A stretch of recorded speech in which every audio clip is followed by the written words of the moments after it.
네, 안녕하세요. 평통 밴쿠버 협의회 주최 공공외교 강의 제2강을 하겠습니다. 이번 주는 지난주에는 좀 북한 관련해서 상당히 무거운 이야기를 많이 했는데요. 이번 주는 좀 더 농업 자체에 집중해가지고 북한 문제가 아니고 농업에 대해서 좀 전반적으로 이렇게 살펴보는 그런 시간을 갖도록 하겠습니다. 제가 상당히 야심차게 제목을 뽑았는데요. 오늘 개간에 대해서 얘기를 좀 하고 싶습니다. 개간이라는 게 땅을 이제 야생의 땅이나 황무지를 바꿔서 농토로 만드는 작업을 개간이라고 하잖아요. 그런데 농업 교재나 교과서나 가드닝 책이나 뭘 봐도 개간에 대한 내용이 잘 없어요. 많지 않습니다. 거의 이제 기존에 존재하는 밭에서 어떻게 하면 잘 기르느냐 이런 내용을 많이 다루고 있는데, 개간이라는 거가 사실은 농사의 시작이거든요. 처음으로 야생의 땅을 인간의 땅으로 만드는 작업, 개간이 굉장히 중요한 작업이고, 그것을 이제 어떻게 하는 것이냐, 기술적인 거는 물론이고, 이제 하늘과 약속, 이렇게 거창하게 제목을 잡았는데, 왜 제가 무슨 얘기를 하려고 그러는 건지 나중에 말씀드리겠습니다. 일단 시작하기 전에 한번 도대체 무슨 얘기를 하려는 건지, 하늘과 약속이라는 게 뭘 뜻할까 좀 생각을 해보시면서 진행을 하시면 좋겠습니다.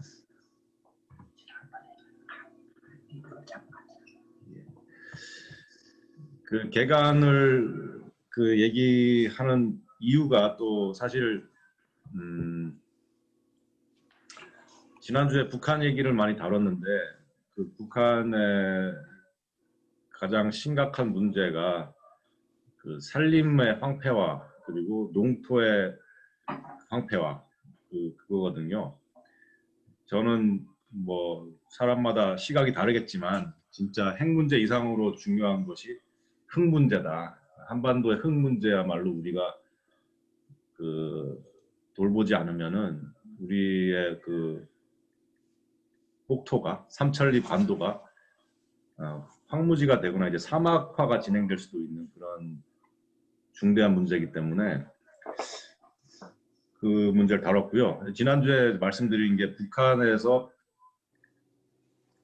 이제 90년대 오고 2000년대 오면서 굉장히 많은 기아 사태가 발생했잖아요. 식량 부족하고 그때 우리 국정원 통계로는 300만 명이 야사했다. 그러고 유엔 조사단에선 40만 명이 야사했다 이렇게 말했고, 북한 내부 조사에서는 22만이 사망했다고 발표한 것으로 제가 기억을 합니다. 대략 한 3, 40만 정확한 통계가 아닐까 그렇게들 전문가가 말을 하던데요. 단순히 이제 아사가 발생하고 기아가 온다는 게 단순히 날씨가 안 좋았다, 수해가 났다, 가뭄이 왔다 이런 문제가 아니고, 가뭄과 수해가 나는 이유 자체가 흙이 망가졌기 때문이다. 그걸 지난 시간에 저희가 살펴봤죠. 좋은 흙은 비가 오면 비를 받아들이고 머금고 있고, 나쁜 흙은 비가 오면 빗물이 표토에서 쓸려 내려가고 흙을 다 가지고 사라져 버립니다. 흙이 유실되고 바람이 불면 흙이 날아가고, 그리고 이렇게 벌거벗겨진 땅 위에 햇빛이 쪼이면 미생물이나 풀들이 모두 일사광선에 죽어버리죠. 근데 그게 흙이 좋아지면서 풀이 자라고 물을 받아들일 수 있는 흙으로 바뀌는 거죠. 그러니까 북한의 식량 문제의 근본은 흙을 망가뜨린 데서 왔다. 저는 이렇게 생각하고, 왜 흙이 망가졌느냐 하면 가장 이제 주요 원인으로는 화학 비료에 의존하는 농업을 해왔다. 그 화학 비료라는 게 옛날에 이제 소련으로부터 원조를 많이 받아서 사용을 했고 북한 자체적으로도 생산 시설이 있어요.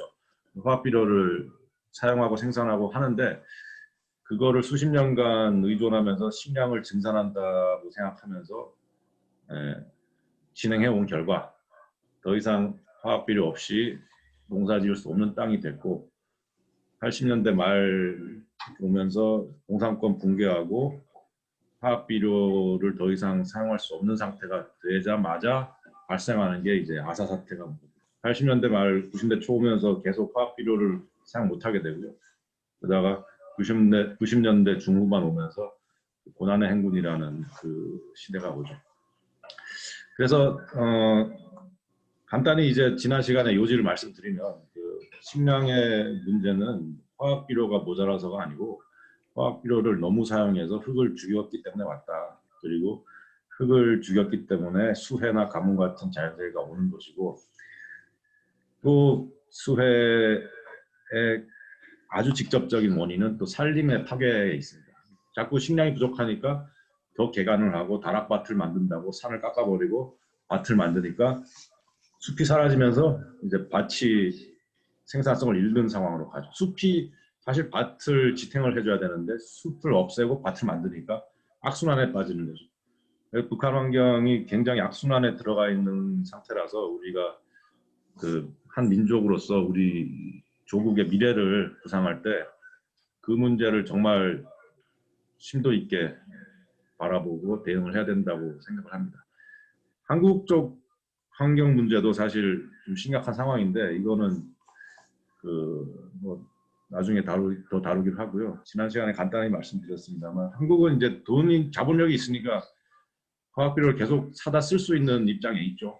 근데 그 토양의 중독 상황이나 오염 상태는 결코 북한에 못지 않다고 생각을 하고 우리가 자꾸 문제가 생기면 자본력과 기술력으로 우리는 모든 걸 해결할 수 있다는 그런 오만에 좀 빠진 경향이 있는데요. 뭐 북한에 비해 우리는 이게 낫다 뭐 이런 생각을 하는데 상당히 위험한 생각이고 우리의 땅부터도 흙 관리를 흙에 대한 그 흙의 생명을 살리는 작업을 하지 않으면 한반도 전체의 환경 재앙 그리고 그것은 곧바로 농업 위기로 연결되고 그것은 곧바로 식량 부족으로 연결됩니다.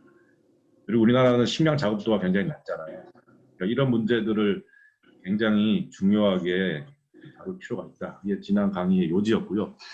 지난 강의랑 연결이 되는 게 이제 개간의 문제. 그러면은 개간을 도대체 어떻게 해야 되고 어떤 자세로 해야 되는가 이 부분을 얘기를 해보도록 하겠습니다. 제가 제목을 하늘과의 약속이라고 잡았기 때문에 하늘 천자를 썼는데요. 그 다른 뜻이 아니고 그 전통적으로 우리 말에서 자연을 뜻할 때는 하늘 천자를 쓰거나 아니면 천지, 하늘이나 천지 뭐 이런 말을 통해서 자연을 불렀잖아요. 그 하늘이라는 걸 자연이라고 생각하시면 되고요. 그 개간을 한다는 것은 자연과 어떤 약속을 하는 것인가, 자연과 어떤 관계를 맺는 것인가 이 부분을 오늘의 주제로 다루려고 합니다.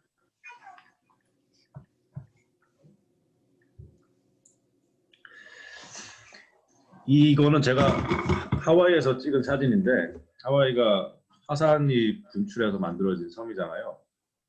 아직도 화산이 분출을 하고 있고요. 이게 지구의 그 가운데에서 용암이 뿜어져 나와가지고 돌이 생겼을 때 이런 모양입니다. 굉장히 폭발한 지 얼마 안 된 그야말로 새로 태어난 땅 이게 지구의 모습이죠. 지구의 원래 모습이 암석이 이렇게 형성이 되는 거죠. 암석과 돌이 있고 그 다음에 바다와 물이 있고 그 상태가 이제 지구인데 한번 이제 여기서 제가 같이 생각해 보자고 제안하고 싶은 게 뭐냐면 이 땅이 이렇게 그 황폐하잖아요. 그냥 돌이고 암석이고 이게 신발 없이는 걸을 수도 없을 만큼 날카로워요. 하도 그 마모가 안 돼가지고 굉장히 날카로운 땅인데요. 이 땅이 도대체 어떻게 해서 정글로 바뀌는 걸까? 이거야말로 자연의 가장 큰 비밀이고 가장 위대한 신비죠. 이렇게 시작하잖아요. 이렇게 시작한 땅이 이제 풀이 자라고 나무가 자라고 곤충과 동물이 오고 숲이 우거지고 그다음 정글이 되잖아요. 하와이 가보시면 굉장히 아름다운 그 원시림들이 있었잖아요. 지금은 거의 이제 사탕수수 플랜테이션 하고 하면서 다 파괴해버렸는데 이런 땅이 어떻게 원시림, 아름다운 숲 그렇게 바뀌어 가는가 이 부분이 정말 자연의 가장 위대한 신비거든요. 그래서 흙이 비옥해진다는 것, 시간이 갈수록 땅이 기름지게 된다는 것, 이것의 비밀을 저희가 좀 인간의 얕은 지식으로 한번 들여다보려고 합니다. 자, 이런 땅이 이 땅은 이거는 이제 캐나다에서 찍은 사진인데 마찬가지 이런 암석, 그야말로 생명이 하나도 자라지 않는 그야말로 암석, 돌 이게 어떻게 숲이 되는가? 일단 이 암석이 부서지고 작아지죠. 흙알갱이가 되고 그러면서 거기서 생명이 자라는데요. 보시죠. 이건 물인데 그 생명이 존재하기 위한 4가지 요소가 있어요. 생명이 존재하려면 일단 물이 있어야 되고요. 아까 바위 보셨잖아요. 바위가 반드시 있어야 되고 바위 그다음에 물, 돌과 물, 해, 돌과 물과 해, 에너지가 있어야 됩니다. 태양, 에너지의 근원이죠. 다른 에너지 원들도 많은데 현재 우리 지구 생태계는 압도적으로 태양 에너지에 의존하고 있습니다. 그다음에 공기, 바람이 있죠. 돌과 물과 해와 바람, 요 4가지가 반드시 있어야만 생명이 자랄 수가 있고요. 근데 생명이 어떻게 시작할까요? 이게 이제 가까이 가서 제가 보니까 돌을 뒤집으니까 돌 뒤에 막 뭐가 자라고 있어요. 벌써 보이시죠? 이게 막 미생물이 붙어가지고 자라고 있습니다. 그러니까 이런 땅에서 곧바로 막 정글이 생겨나는 게 아니고 아주 작은 생명체들부터 시작해가지고 점차적으로 조금씩 수천 년, 수만 년에 걸쳐서 흙이 비옥해지는 거죠. 자, 이 황무지에 하와이에 아주 토종 나무가 있어요. 아주 아름다운 나무인데 이름이 오히야입니다. 오히야 나무가 특이하게도 기름진 땅에서 자라는 것보다 이런 척박한 곳에 와가지고 이 돌덩이 위에서 자라기 시작해요. 그래서 이 용암이 식어서 만들어진 지 얼마 안 된 이 땅에서 오히야가 자라납니다. 이렇게 나무가 정말 정말 장관인데 그 오히야 나무 밑을 갔더니 지금 뭐가 보이죠? 온갖 뭐가 막 생명체들이 뭔지 모르겠지만 막 자라고 있잖아요. 나무 밑에 허연 거랑 뭐 풀도 있고 그리고 나무 가지 낙엽 막 떨어져 있잖아요. 이게 흙이 만들어지고 흙이 비옥해지고 흙이 생명을 길러내는 그 힘을 키워나가고 있는 과정입니다. 이런 사진, 이 모습이 바로. 그리고 진짜 놀랍죠? 그 나무 밑을 팠더니 흙이 나오는 거죠. 흙이 생긴 거잖아요. 이건 정말 경이적인 일인데 그 용암이 식은 바위가 부서져가지고 흙이 만들어지고 나뭇잎과 나뭇가지가 썩어가지고 무협토가 되고 섞여가지고 흙이 생겼잖아요. 흙이 이렇게 만들어지는 거거든요. 흙이야말로 인류가 가진 모든 자원을 합쳐서 가장 중요한 자원은 흙 자원입니다. 지하 자원도 아니고 석유 자원도 아니고 흙이야말로 가장 중요한 자원입니다. 이렇게 생겨나는 거고요. 그래서 이게 그 용암지대에 펼쳐진 오히야 나무들 그리고 여기저기 풀들이 자라면서 저 용암 덩어리를 옥토로 변신시키고 있는 과정입니다. 경이롭잖아요, 장면이. 이 오히야가 정말 아름답죠. 특이하게 이렇게 좀 막 풍성하게 생기진 않았는데 워낙 척박한 데서 자라니까 이렇게 꼬불꼬불하면서도 아주 그 무슨 분재 비슷하기도 하고 그런 멋이 있어요. 오히려 꽃을 보여드릴게요. 이렇게 생겼습니다. 아주 아름다운 나무고 이 오히려가 하와이 면적의 상당 부분을 덮고 있어요. 옛날에는 이제 상당 부분 덮었는데 하와이에서 그 맑은 물, 그 지하수를 지탱하는 식물이 바로 오히야입니다. 이 오히야가 사라지면 지하수가 뚝 떨어지고 물이 사라져요. 그만큼 중요한 나무거든요. 근데 하와이에 무슨 병이 강타했느냐 하면 Rapid Ohia Death, ROD라고 오히야 나무가 말라 죽는 병이 생겨났습니다.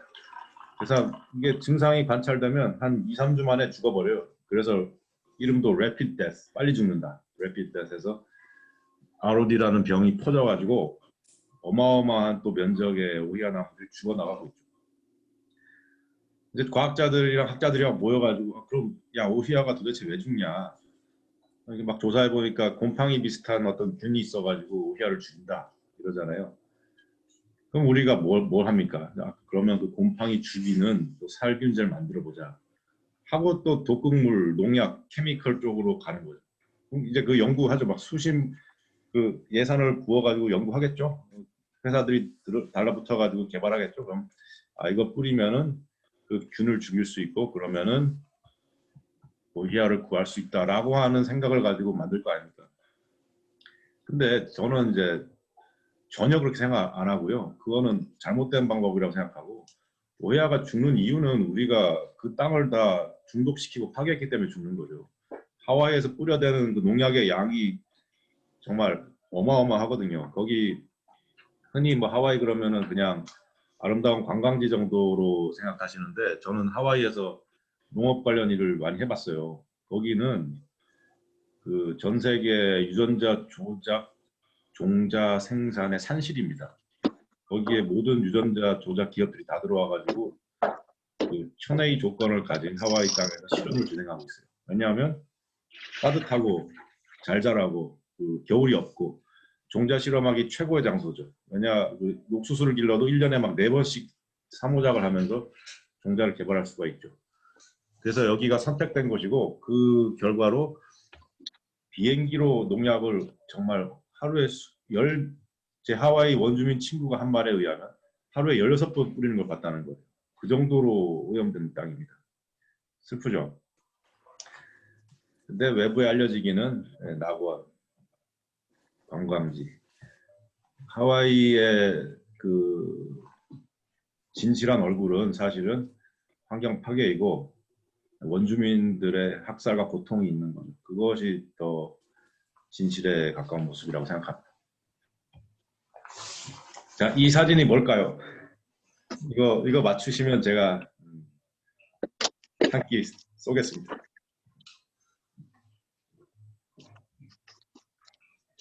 남세균이요. 예? 남세균. 논세균? 넘이 뭐죠? 남세균.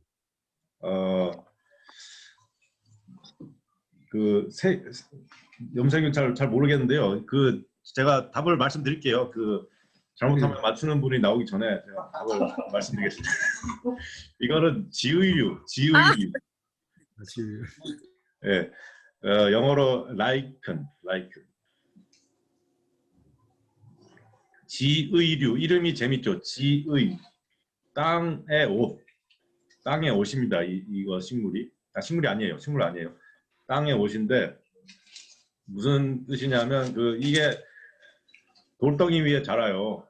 돌덩이 위에 자라고 그 세균은 이제 박테리아인데 박테리아가 아니고 이게 뭘로 만들어졌냐면 곰팡이하고 이스트하고 곰팡이와 효모가 서로 공생하면서 만들어냅니다. 구조를.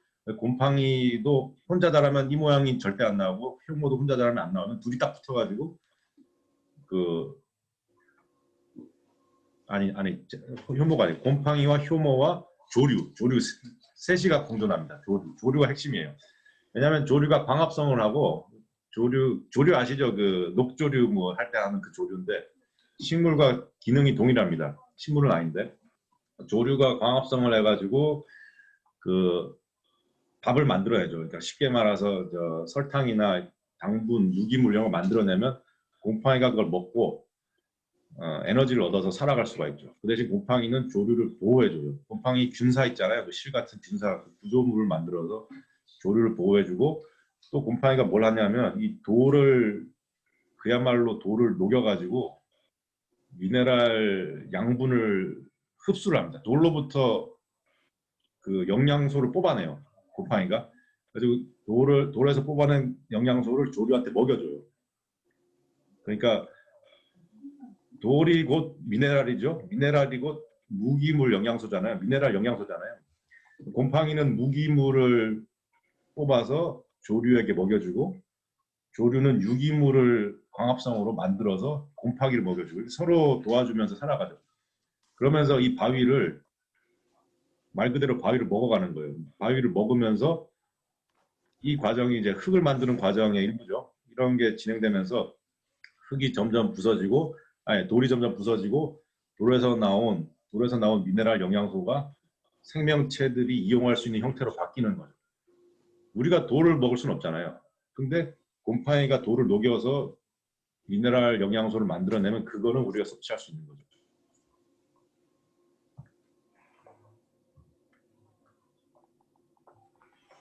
이거는 캐나다 로키 산맥이죠. 로키 이름 그대로 바위산이잖아요. 저 꼭대기부터 바위가 막 다 보이는데 저 바위들이 산 꼭대기로 가면 바위인데 산 아래로 내려오면 숲이죠. 그 자체가 이제 바위가 흙이 되는 과정이 진행된 건데요. 이렇게 위쪽은 바위가 아직 싱싱하죠. 아직 그 덜 부서졌습니다. 네, 가까이 가 보면 근데 막 이런 게 자라고 있죠. 바위에 막 붙어가지고 이런 게 자라고 있죠. 지의류 이런 게 자라고 있고 정말 이게 제가 로키를 갔다가 이 지의류의 아름다움에 빠져가지고 사진기 들고 맨날 이것만 찍어 다녔어요. 이런 거 보시면 정말 아름답잖아요. 색깔부터.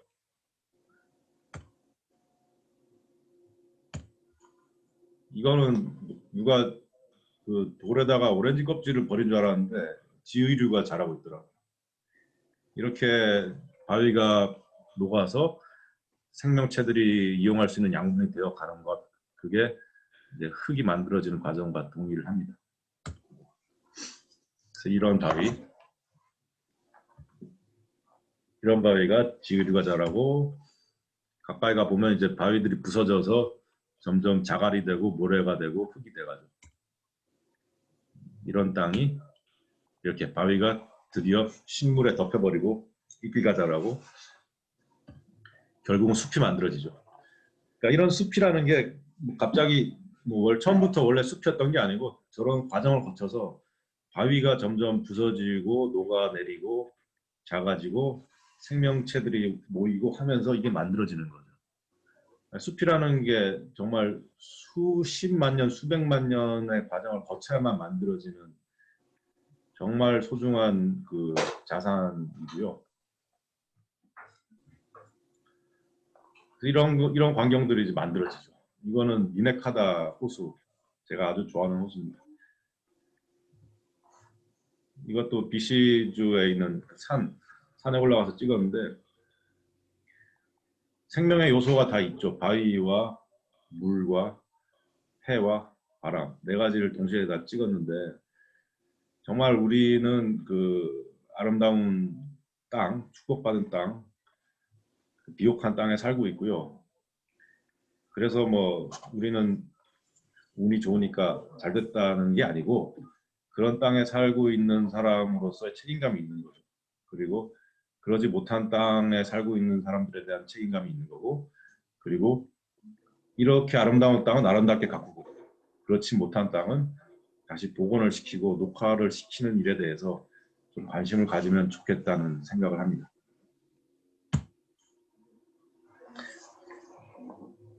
자, 요거는 제가 말씀드린 과정을 요약한 그림인데요. 왼쪽 아래부터 1, 2, 3, 4, 5, 6 이렇게 번호가 있고요. 1번이 아까 보여드린 그 하와이의 그 용암이 식은 바위 상태라고 생각하시면 돼요. 아무 생명이 자라지 않는 그냥 돌, 바위, 자갈, 예, 아니면 로키 산맥의 그 막 아주 거친 돌, 아무런 생명체가 아직 자라지 않은 상태, 지구의 태초, 탄생한 상태라고 보시면 돼요. 근데 그 상태에서 말씀드린 대로 생명의 4요소, 자, 돌이 있죠 지금, 물이 있고 해가 있고 공기가 있으면 반드시 거기서 생명이 자라기 시작해요.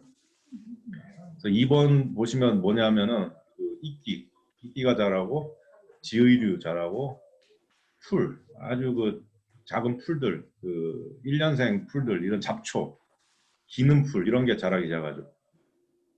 그러다가 이 과정이 진행이 되면 3번으로 넘어가면서 풀이 다년생 풀로 바뀌고 좀 더 큰 풀, 키 큰 풀 그런 게 자라기 시작하고 4번 보시면 그 이제 나무 목본류가 들어오기 시작하죠.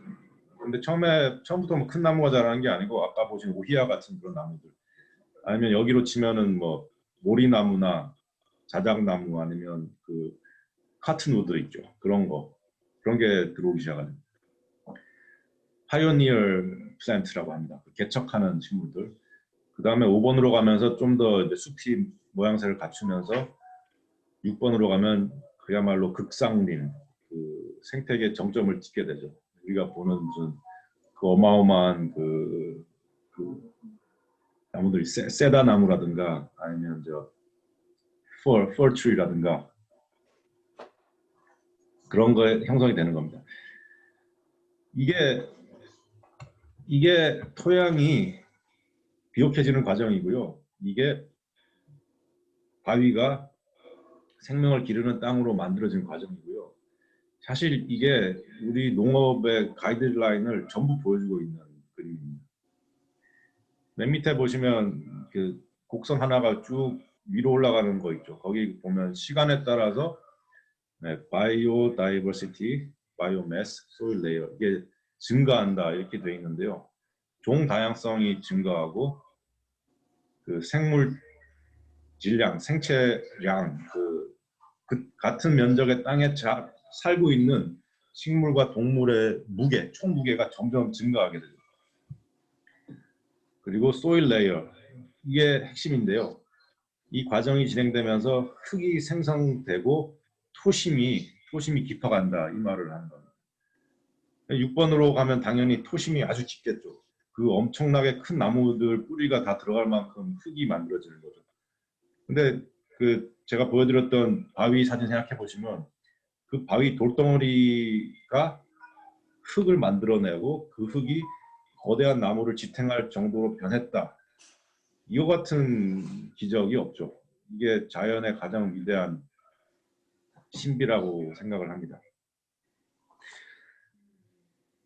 결국 제가 드리고 싶은 말씀은 인간이 지금 농사를 짓는다는 행위가 6번이나 5번 같은 땅에 들어온단 말이에요. 그러고 숲을 다 베어내고 벌목을 해서 목재를 팔고 그 다음에 불도저로 땅을 다 밀어버린 다음에 거기 병원기 가져와서 땅을 갈잖아요. 그리고 농사를 시작하죠. 그리고 농사를 시작하면은 이제 6번의 땅이 5번으로 가고 4번으로 가고 3번으로 가고 2번으로 갔다가 1번으로 가요. 그러면 인간은 이제 뭘 하냐면 다시 새로운 6번 땅을 찾아서 나섭니다. 좋은 땅 가가지고 다시 밀어내고 농사 시작하고 농약 뿌리고 비료 뿌리고 6번, 5번, 4번, 3번 또 1번을 만들죠. 이게 사막화 과정이죠. 토양 황폐화 과정이죠. 토양이 사라지는 그 농토가 사라지는 속도가 1년에 거의 한 남한 면적 가까이 사라져요. 농토가 사라진다. 이렇게 이 과정을 거쳐가지고 더 이상 식량을 생산 못하는 땅으로 바뀌고 soil degradation, 토양 황폐화가 완성되고 그 땅은 버려지고 그러면 이 자연 상태에 놔뒀을 때 1번에서 6번까지 가는데 시간이 얼마나 걸리겠어요? 지난 시간에 말씀드렸지만 한 치, 3cm의 흙이 만들어지는데 예, 만 년이 걸리고 비옥해지는 데는 또 10만 년이 걸리고 그 정도의 시간이 소요되는 과정이란 말이에요.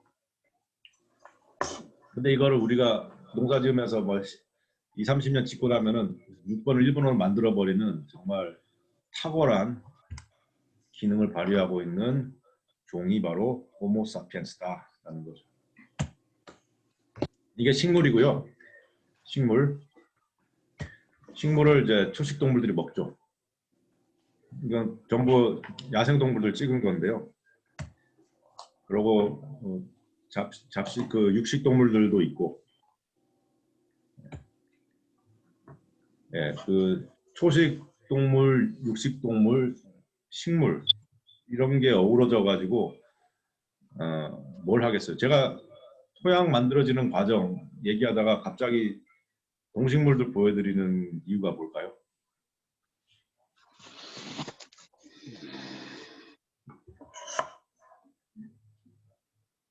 돌이 흙이 되잖아요. 그리고 그 흙이 비옥해지잖아요. 그것을 만들어내는 주인공이 동식물이거든요. 동식물 없이 흙은 만들어지지가 않아요. 동식물의 활동으로 인해서 만들어지는 게 흙이고요. 동식물의 활동이 없으면 흙은 만들어지지 않아요. 그리고 동식물의 활동으로 흙이 만들어졌죠. 자, 생명체가 흙을 만들어냈죠. 그러고 흙은 다시 동식물들을 먹여주죠. 그러니까 생명이 흙을 만들어내고 흙이 또 생명을 만들어내요. 그 순환으로 만들어져 있는 게 자연입니다. 동식물이 흙 위에서 살아가면은 그 자체로 흙이 비옥해지도록 설계가 되어 있다는 거죠.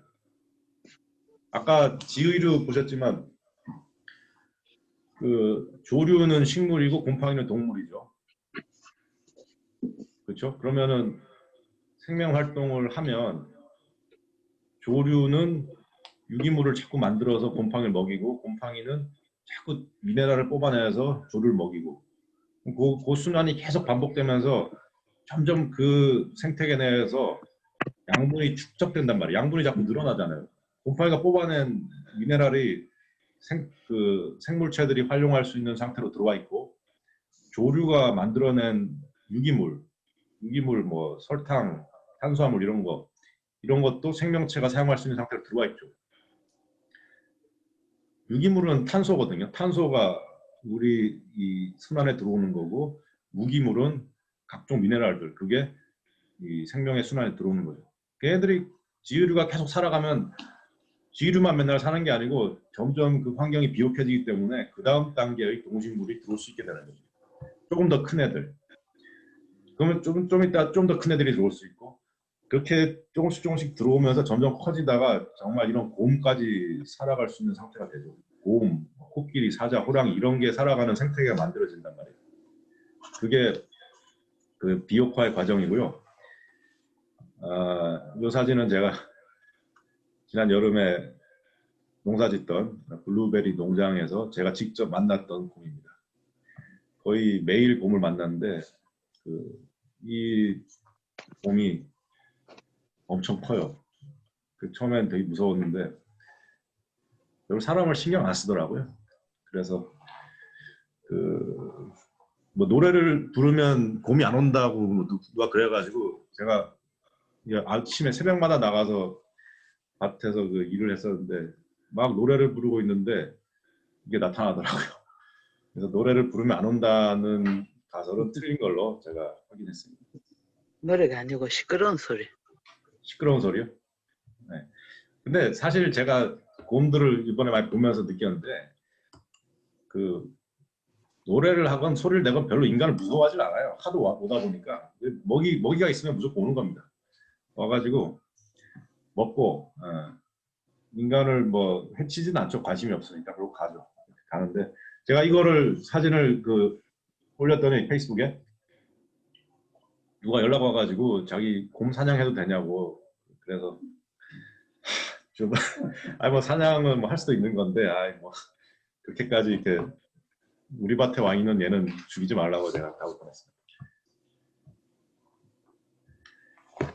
자, 이런 육식동물들 얘는 제가 캐나다 와서 아직 본 적 없어요. 이거는 좀 더 깊은 산 속에 살고 있고, 후가. 하여튼 이 육식동물, 그러니까 얘네들은 이제 초식동물 잡아먹잖아요. 그러니까 식물을 초식동물이 먹고, 초식동물을 육식동물이 먹고, 그리고 동물들의 사체, 동물들의 똥오줌 이런 게 흙으로 돌아가고, 흙은 다시 식물을 길러내고, 식물은 다시 동물을 길러내고, 동물은 다시 흙을 길러내고, 이 순환으로 만들어져 있는 게 자연이고, 정말 인간의 어떤 노력이 필요한 게 아니라 그냥 이 자체가 돌아가면은 흙은 만들어지고 흙은 비옥하게 돼 있다는 거죠. 정말 그 인간의 뭐랄까 역량을 벗어난 디자인이죠. 그런 디자인이라는 게 이런 애들을 이제 필리핀에 있는 물소 얘네들이 밭 깔고 그 다 합니다. 엄청나게 힘이 세요. 물소가 똥을 하나 떨어뜨렸다. 똥을 떨어뜨렸다 그러면은 그 떨어진 그 지점은 한마디로 말해서 로또가 당첨된 겁니다. 로또. 이 똥만 떨어지면 이 딱 요 지점은 이제 엄청나게 비옥해져요.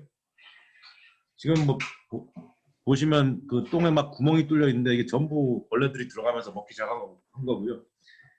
그 모래 밑으로 막 개미들 올라오고 파리들 날라오고 뭐 온갖 벌레들이 와가지고 이거 먹는데 말씀드렸지만 동식물의 먹이 활동, 배설 활동이 존재하면 그 땅은 비옥해집니다. 근데 이게 하나 떨어지면 이제 비옥화가 진행되는 겁니다. 이것도 여기 많죠, 라마. 이 라마똥을 긁었더니 지렁이가 막 엄청나게 나오더라고요. 이런 과정이 흙이 비옥해지는 과정이다. 이런 것도. 옛날에 우리 그 선조들이 농사의 달인이었잖아요. 우리 동부가 농사를 보고 미국 학자가 막 경탄을 해가지고 쓴 책도 있어요. 40세기의 농부라고. 그 우리 선조들이 아주 중시했던 아주 훌륭한 농자재 두엄이거든요. 두엄이 뭔지 아세요? 그러니까 두엄하고 거름하고 퇴비하고 이런 게 뭐 비슷하다고 생각할 수 있는데 두엄이 구체적인 뜻이 있어요. 두엄은 예를 들어 뭐 인분을 가지고 두엄이라고 안 불러요. 두엄은 뭐냐면은 옆에 보시면 한자 아시는 분, 자 3초 들여서 맞추시면 제가 다시 식사를 내는 걸로 해서 하나 둘 셋 네, 끝났습니다. 이게 한자로 구비인데요. 구자가 뭐냐면 외양간, 마국간, 짐승의 그 집, 동물이 사는 곳이 구인데요. 한자로 구비가 두엄이고 무슨 말이냐면 그 짐승 기를 때 짚을 잔뜩 깔아준단 말이에요. 그럼 집 위에서 동물이 살면서 거기다 막 똥오줌을 싸고 버무리고 막 말굽으로 짓밟고 하면은 그게 썩었을 때 생겨나는 거름이 두엄이에요. 구비. 이게 최고의 거름입니다. 최고의 거름. 왜냐하면 그 똥만 있는 게 아니고 똥은 너무 기름지단 말이에요. 근데 아주 거친 거, 짚이 같이 들어가 있기 때문에 둘이 섞여가지고 거친 것과 기름진 게 적당히 조화를 이룬 상태가 됩니다. 그리고 동물이 막 짓밟고 그걸 계속 이렇게 뒤섞으면서 잘 발효가 진행이 되죠. 그 두엄은 최고의 거름이다. 이런 거고요. 두엄 말씀드리는 이유가 말 그대로 이제 동물 활동으로 만들어진 거름이죠. 동식물이 활동을 하면 흙은 비옥하게 돼 있다. 그 원리를 간단히 응용하면 또 두엄 같은 거를 파악을 할 수가 있죠. 토끼 제가 잠깐 김었는데 좀 몇 가지 현실적 어려움이 있어서 기르다 말았고요.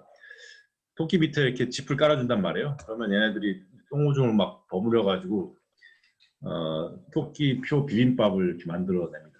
그러면 이게 시간이 지나면 두엄이 되겠죠. 이거는 그 돼지우리에서 쳐낸 두엄이고요. 제가 무주에서 찍었던 사진입니다. 자, 그래서 아까 말씀드렸다시피 흙은 생명을 만들죠. 당연히 흙에서 생명이 자랍니다. 풀이 자라고 풀을 동물이 먹고, 그죠? 흙이 생명을 만든다. 이거는 아주 쉽게 이해가 되죠. 근데 거꾸로 생명은 흙을 만들어요. 동물이 분변을 배설을 하고 동물의 사체가 흙에 떨어지고 식물의 사체가 땅에 떨어지고 식물이 분해돼서 동물이 먹잖아요. 식물이 분해돼서 똥오줌이 되죠. 그게 전부 흙으로 돌아가면서 또 흙이 만들어집니다. 그래서 이게 순환 구조로 흙은 생명을 만들고 생명은 흙을 만든다. 이렇게 아주 기막힌 디자인이 돼 있어요.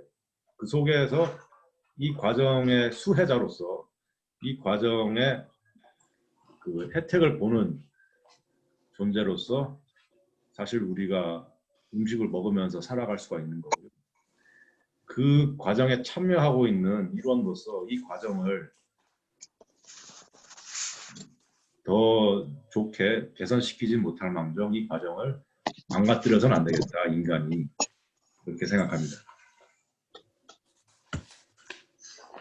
이렇게도 말을 할 수 있죠. 흙에서 식물이 자라나오고 식물을 동물이 먹고 이제 다시 동물에서 흙으로 가고, 동물이라고 했을 땐 반드시 미생물을 포함합니다.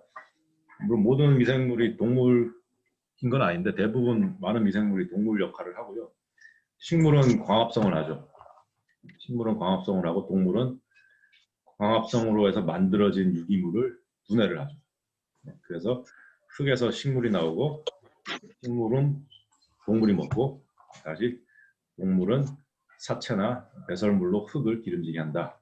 이 순환. 사실 자연의 디자인의 핵심이 이겁니다. 요거를 제가 뭐 생태계 강의하는 게 아니잖아요. 근데 요거를 생태계에서 일어나는 이 일을 이해하면 사실 농업 그대로 적용하면, 농업에 그대로 가져와서 적용하면 돼요. 요 과정, 두엄 같은 것도 두엄도 이 과정을 그대로 적용하는 농업이잖아요. 인분도 똑같죠. 우리가 흙에서 나온 식물을 먹고 그 흙으로 돌려본다. 이게 똑같고요. 근데 이 과정이 그 현대 관행 농업으로 오면서 깨지잖아요. 흙에서 식물이 나오고 동물이 나와서 그걸 흙으로 돌려보내는 과정을 안 하고 끊어버리고 흙에서 식물과 동물을 뽑아낸 다음에 모든 배설물과 사체는 다 버리잖아요. 그 하수구로 버리고 오폐수 처리한다고 보내버리고 그 다음에 뭐 합니까? 흙에다가 화학비료 가지고 오잖아요. 비료 가져와서 넣잖아요. 그럼 더 이상 이 순환이 안 만들어지고 순환이 깨지고 그냥 단선, 직선, 사이클이 리니어가 되죠. 그러면은 궁극적으로 그 흙은 황폐해질 수밖에 없다.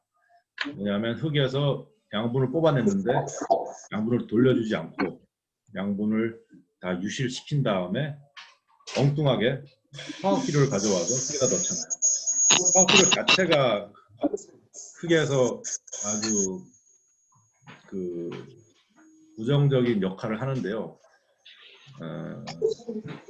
뭐 약간 이론적으로 들어가긴 하는데 쉽게 말씀드리면 비료를 주는 순간 그 식물이 비료를 흡수하잖아요. 식물이 비료를 흡수하면은 가장 먼저 뭘 하냐면 식물은 자기 친구를 버립니다. 네. 무슨 말이냐? 아까 지의류로 예를 들어 말씀드리면 그 조류가 식물이죠. 자, 조류가 화학비료를 만약에 받았다. 화학비료를 먹을 수 있다라고 하는 순간 조류가 뭐 하겠어요? 곰팡이를 버리겠죠. 곰팡이가 필요 없어지니까. 곰팡이가 죽겠죠. 네, 화학비료라는 게 그런 역할을 흙에서 하는 거예요. 그 화학 비료가 식물에게 영양소를 주니까 식물은 더 이상 미생물이 필요 없어지는 거예요. 식물이 그 미생물을 먹이기 위해서 자기가 광합성에서 만들어낸 설탕이나 탄수화물, 그 유기물 이런 거를 주지 않고 쉽게 말해서 배급을 끊어버립니다. 그러면서 흙에 있는 미생물들이 다 죽어버려요. 굶어 죽어버려요. 화학 비료가 여러 가지 작용을 하는데 핵심적으로는 그런 역할을 해요. 그래서 화학 비료를 쓰면 미생물들이 죽어버리고, 자, 요 순환에서 보이지만 미생물, 동물이죠. 미생물이 없으면 흙의 비옥화와 흙의 생성이 멈춰버리죠. 그리고 흙의 황폐화가 시작이 됩니다. 그러면 흙이 황폐해지니까 더 많은 화학 비료를 쓰게 되고, 더 많은 화학 비료를 쓰게 되니까 더 많은 미생물을 죽고, 더 많은 미생물을 죽으니까 흙이 더 황폐해요. 그러니까 또 이제 식물 안 자란다고 더 많은 화학 비료 쓰고. 이게 우리 그 똑똑하다고 하면 인간들이 21세기까지 와서 만들어낸 농업의 그런 주소입니다.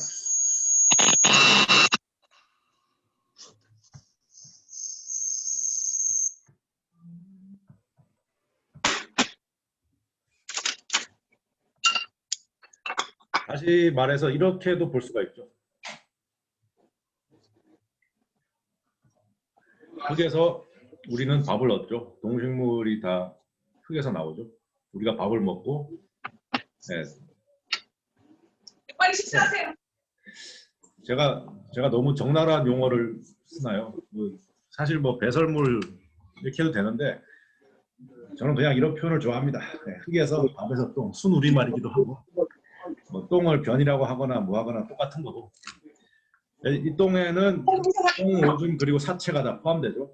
그래서 흙에서 밥이 나오고 그 밥을 우리가 똥, 오줌으로 분해해서 흙으로 돌려보내고, 이 과정을 반드시, 이 순환을 반드시 완성시켜야 된다. 이것이 농업의 기본 중의 기본인데 현대 우리 농업은 이것을 안 하고 있다. 그 결과로 흙이 죽어가고 있다.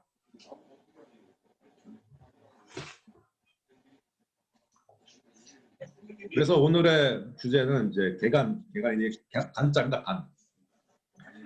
간자의 한자를 제가 어원을 봤는데 밑에 흙토자가 있고 위에 이 글자가 있는데 이 뜻이 힘들게 일하다는 뜻이에요. 힘들게 일하다. 부지런하다 금자하고도 같은 글자라고 하는데요. 그야말로 흙에서 진짜 힘들게 일해서 그 숲을 없애고 밭을 만들어내는 과정이 개간입니다. 개간.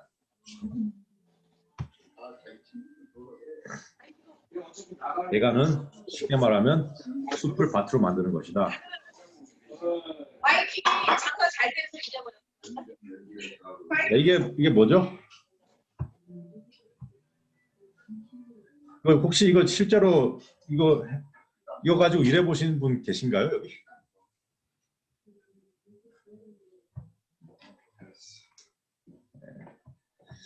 이게 그 쟁기입니다, 쟁기.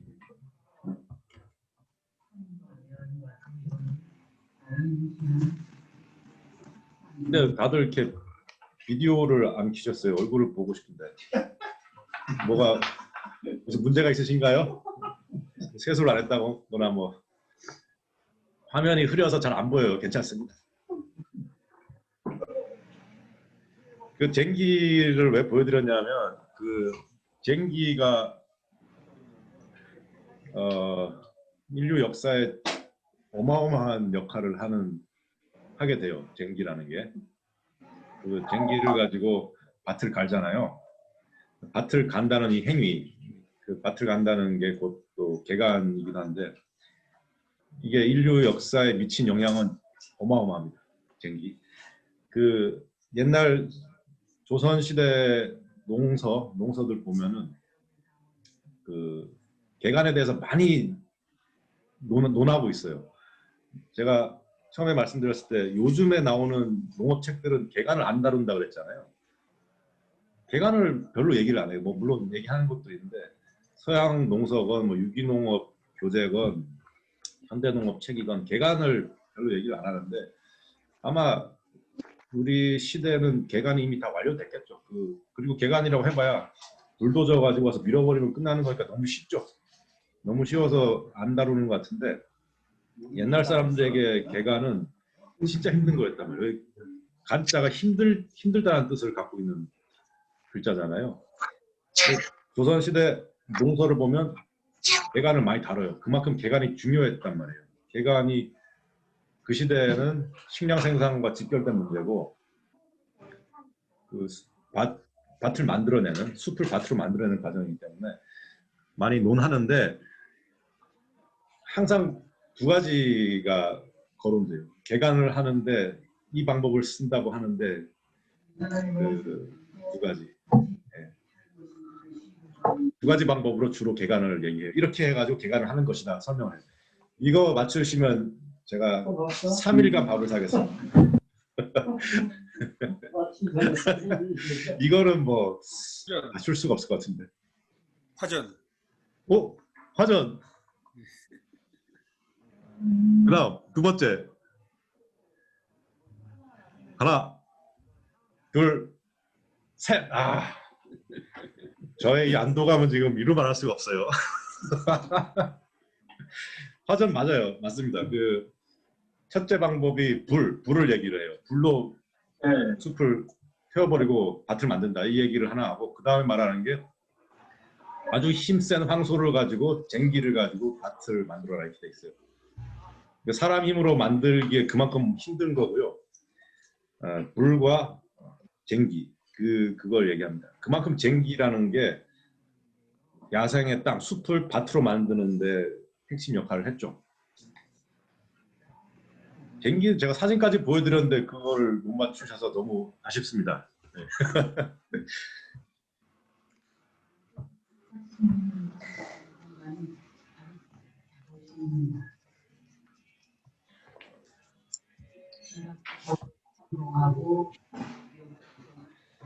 이게 제가 그 메이플리지에 일하고 있는 그 농장인데요.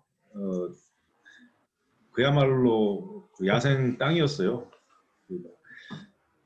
이런 상태였어요. 나무가 우거지고 이런 상태였는데 이거를 이제 개간을 하는 거죠. 개간 이렇게 바뀌죠. 개간이 진행 중이고요. 그다음에 이렇게 만드는 그야말로 숲이 밭이 되는 과정이죠. 그리고 사실 저는 개간은 이렇게까지 한 적이 없어요. 다른 농장에서도 많이 해봤지만 항상 밭이 만들어져 있는 상태에서 들어갔지 밭을 만드는 작업은 이렇게까지 해본 적은 없거든요. 이렇게 본격적으로. 그리고 간자가 그 힘들다는 뜻이 왜 들어갔는지 뼈저리게 느낄 수 있었어요. 개간은 진짜 어렵습니다. 특히 여기서 제가 물을 이용해서 뭐 화전을 했다가는 RCMP라든가 아니면 뭐 거기서 오겠죠. 불가능한 얘기고요. 화전이라는 거는 그렇다고 제가 소가 있는 것도 아니고 제가 소처럼 밭을 읽었습니다.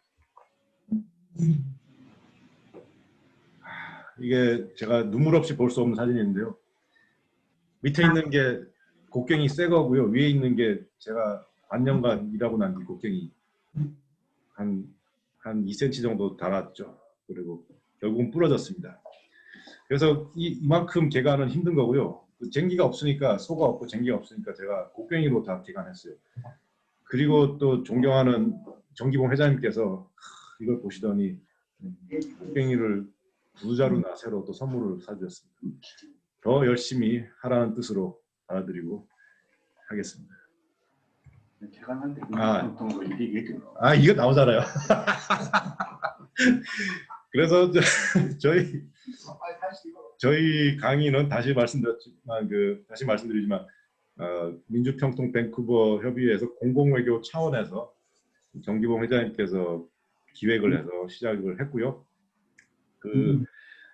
실제로 오셨어요. 한번 저희 농장에 와서 그 농장 견학하신다 그래가지고 제가 사실 공짜 노동력을 굉장히 환영하거든요. 오신다길래 그냥 뭐 형식적으로 할 게 아니라 진짜로 좀 작업을 하나 준비해서 같이 해보자 싶어서 요 일항 하나 한 줄 보이시는데 한 3분의 1 정도는 개간을 했고요. 전체 다 하는 건 너무 힘들어요. 조금 개간을 하고 그 다음에 여기다가 마늘을 다 심었어요. 그 이름을 이제 평통 마늘로 짓기로 했고 여기서 나는 마늘은 제가 평통에 기부하는 걸로 했습니다. 그리고 지금 이 정기봉 회장님의 자세를 보시면 알겠지만 이거는 보통 사람들이 보여줄 수 있는 자세가 아닙니다. 이 곡괭이라는 거를 이렇게 다룬다는 거는 여쭤봤더니 군대에서 굉장히 많은 곡괭이 경력이 있으시더라고요. 아빠쯤에 많이 가면서 예, 이게 개간의 작업이고요. 그리고 그 다음 예, 이 자세 그 정확하게 수직으로 들어 올렸다가 내리 꽂는데 그 뒤에 신태용 간사님은 이 곡괭이가 아니고 이게 갈퀴인데 왜 갈퀴를 저렇게 들고 있는지 어쨌든 뭐 열심히 하셔서 감사드리고요. 앞에 계신 김경애 부회장님 그리고 이용훈 간사님도 마늘을 그 초고속으로 까주셔가지고 저희가 심을 수 있었습니다.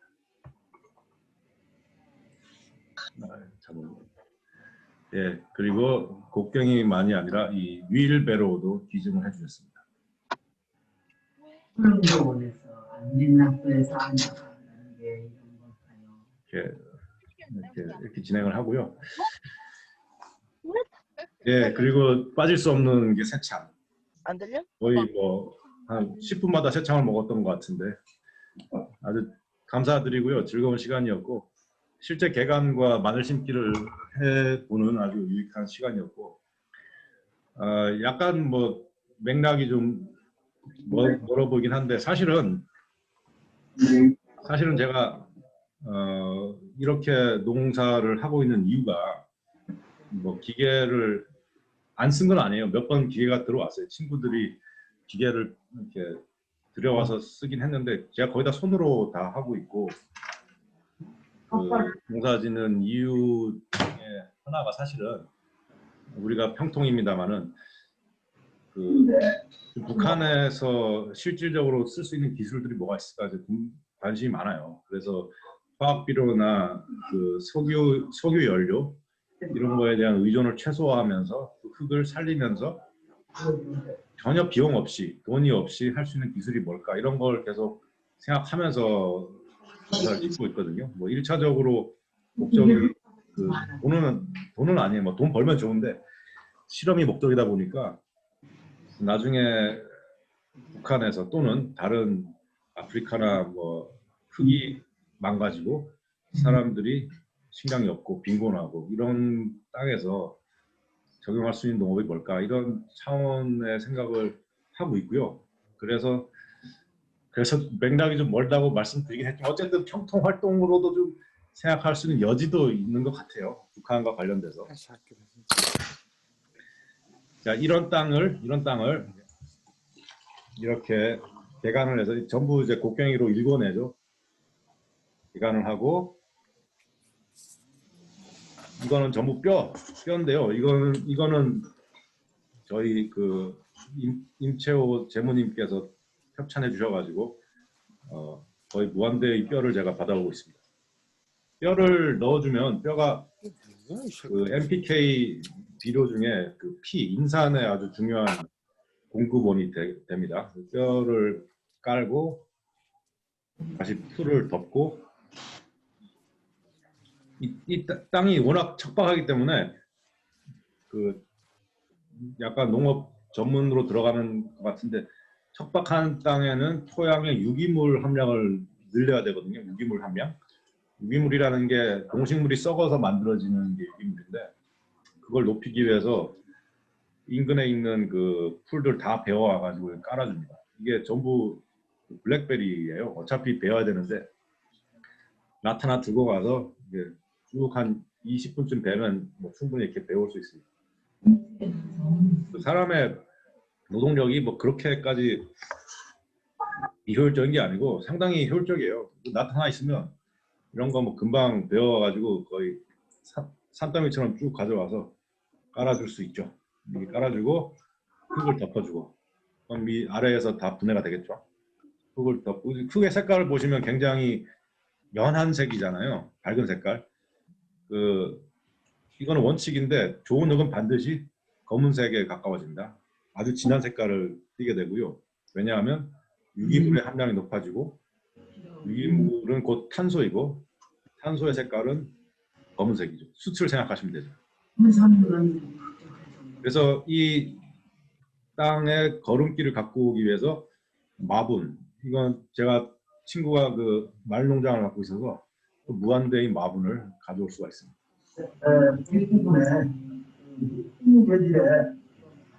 예? 예. 그리고 잘 섞어주고요. 그리고 이 상태에서 사실 이 상태에서 좀 시간을 두면 좋아요. 좀 더 두고 심는 게 좋은데, 예. 그 다음에 이게 마분.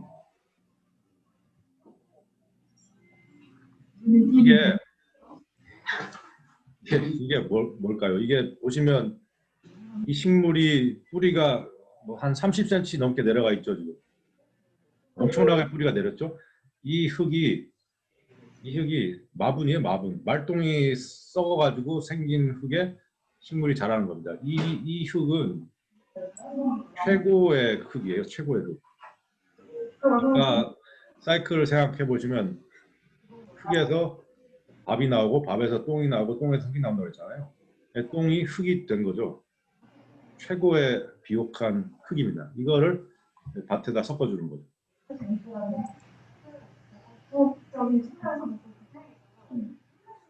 이거는 그 유기농 하는 농장에서 찍은 사진.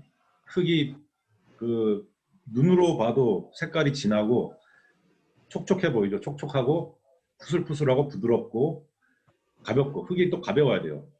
흙이 가볍다는 건 뭘 뜻하겠어요? 흙 사이사이에 공기가 많이 들어가 있다는 뜻입니다.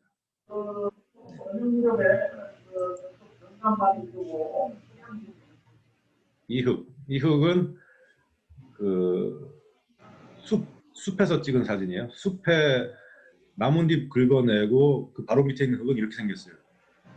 최고의 흙이죠. 검고 푸슬푸슬하고 촉촉하고. 그래서 숲이라는 게 이렇게 좋은 흙을 가지고 있다. 그리고 이 흙을 만들어내는데 엄청난 시간이 걸렸다. 그리고 개간이라고 하는 게 이런 땅에 들어와서 나무들 밀어내고 밭을 만들어서 이 좋은 흙을 쉽게 말하면 이제 착취하는 거죠. 써먹는 거죠. 빼먹는 거죠. 그렇게 하면 안 되겠다는 게 제 생각이고요. 자, 이렇게 척박한 흙. 이건 이제 그 북한 사진을 제가 가져왔는데요. 예, 북한에서 개간 작업하는 사진, 개간.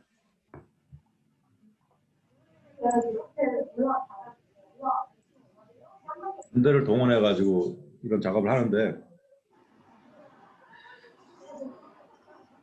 개간이라는 게 숲을 없애고 만들어내는 거라 가지고 사실 좀 양날의 칼 같은 게 있어요. 식량을 생산하려면 밭이 필요한데 밭을 만든다고 숲을 제거하면 또 환경재앙, 농업재앙이 와가지고 식량위기가 또 오거든요. 이게 굉장히 그 묘한 문제라서 지난 시간에 말씀드렸던 핵심이 숲을 없애서 밭을 만들지 않고 그거를 바꿔서 숲이 밭을 도와주고 밭이 숲을 도와주는 구조로 가자, 이런 말씀을 드렸죠. 그런 아이디어를 몇 가지 제시했던 게 식량의 숲, 푸드 포레스트 개념도 제시해 드렸었고요. 밭 자체가 생태계랑 격리돼서 인간만을 위해 존재하는 공간이 아니라 숲과 연결돼서 숲과 하나의 생태계로 기능하도록 그렇게 만들어 가면서 비옥도를 또 숲으로부터 받아오고, 숲에서 부엽토나 낙엽을 가져올 수 있고 비옥도를 받아오고 숲이 밭을 살려주는 그런 구조, 그렇게 만들어야 되지 않을까 생각을 하고요. 이게 그 토양 침식의 현장인데요. 가운데 보시면 흙이 이렇게 물에 쓸려 나간 자국이 선명하잖아요. 토양이 유실된다는 게 이런 겁니다. 토양이 그럼 왜 유실되느냐? 그건 쉽게 말하면 숲을 베어냈기 때문에 유실되는 거예요. 숲을 베어냈고 그 다음에 그 땅에서 제대로 기능하는 그 생태계를 못 만들어낸 거죠, 인간이. 농업을 한마디로 실패한 겁니다. 그래서 이렇게 비만 오면 흙이 쓸려 내려가고 비만 오면 홍수가 나고 그런 상태가 됐죠. 바람이 불면 흙이 날려가고. 그리고 이렇게 되는 사실 가장 큰 이유 중에 하나는 이겁니다. 이거.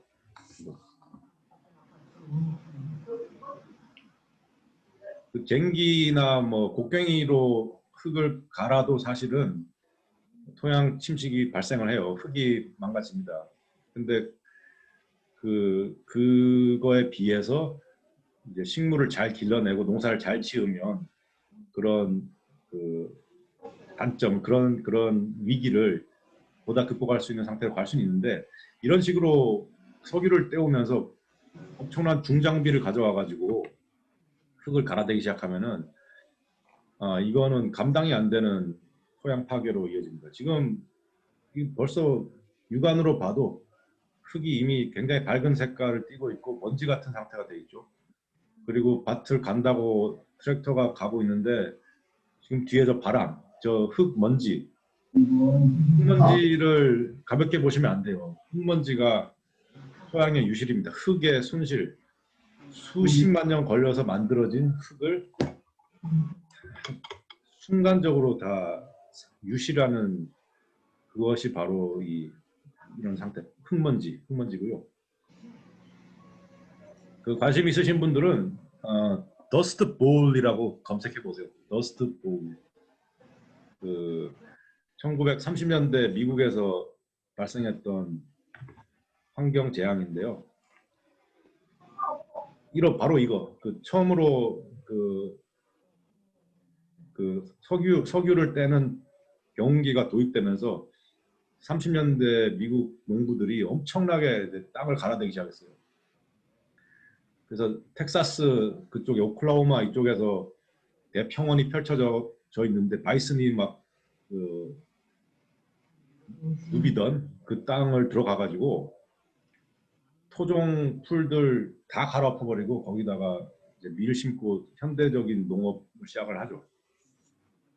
그 결과 흙이 이렇게 변하거든요. 그래가지고 더스트 볼 검색하시면 30년대에 여기서부터 흙먼지 정도가 아니라 흙 태풍이 발생을 해가지고 여기서 그 흙먼지가 날아간 게 어디까지 날아갔냐면 텍사스에서 뉴욕까지 날아갔다고 기록이 나와요.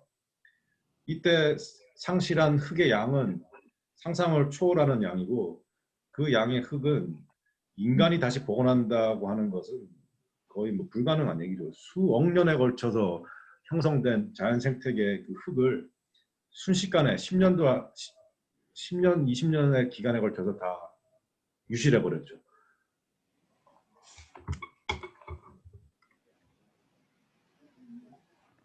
토양 황폐화라는 게 이렇게 무서운 겁니다.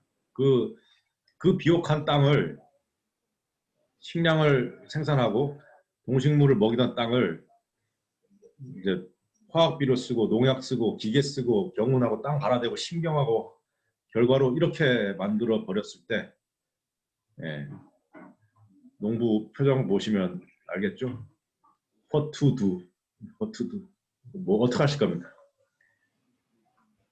근데 이게 굉장히 진행이 되고 있고 사실 북한도 이게 진행되는 겁니다. 북한도. 뭐 우리는 자유롭지 않다는 말씀 계속 드렸고 현대의 이런 방식을 지속하면 모든 땅들이 저렇게 변해갈 것이다. 제 얘기가 아니고 UN 식량농업기구에서 발표를 했어요. 세계의 농토가 사막으로 변하는 속도가 60년이 안 걸려서 전체 농토가 다 사라질 것이다 라고 예측합니다. 다 사막이 된다고.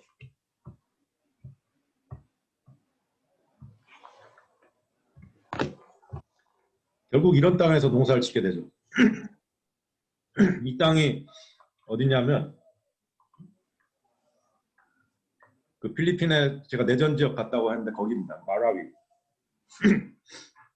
그 농사 잘 모르는 분이 봐도 얼핏 봐도 일단 흙이 거의 먼지 같죠. 이 바람만 불면 날아가게 생겼잖아요. 색깔이 굉장히 밝은 색이죠. 좋은 흙은 반드시 검다고 그랬죠. 그리고 얼핏 봐도 굉장히 건조하고 물기가 하나도 없죠. 촉촉하지 않단 말이에요. 그 위에다가 그 필리핀의 그 열대의 직사광선이 내려쬐고 있죠. 그 미생물들 다 살균 돼서 죽어버리고 식물들도 이걸 버틸 수가 있나요? 지온이 급격히 상승합니다. 그 땅이 맨발로 걸을 수 없을 만큼 뜨거운 가운데서 농사 짓는다고 이렇게 하고 있어요. 이게 필리핀 최빈곤 지역의 농사 실태고, 그런데 이분들은 또 화학 비료 농약 없이 농사 지을 줄 몰라요.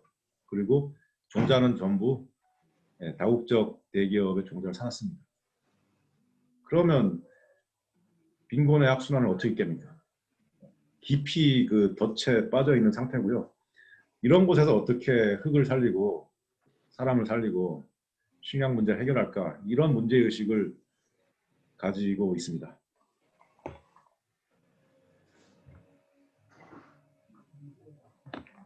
마찬가지로 그 마라위 지역 그 마을의 화장실인데요.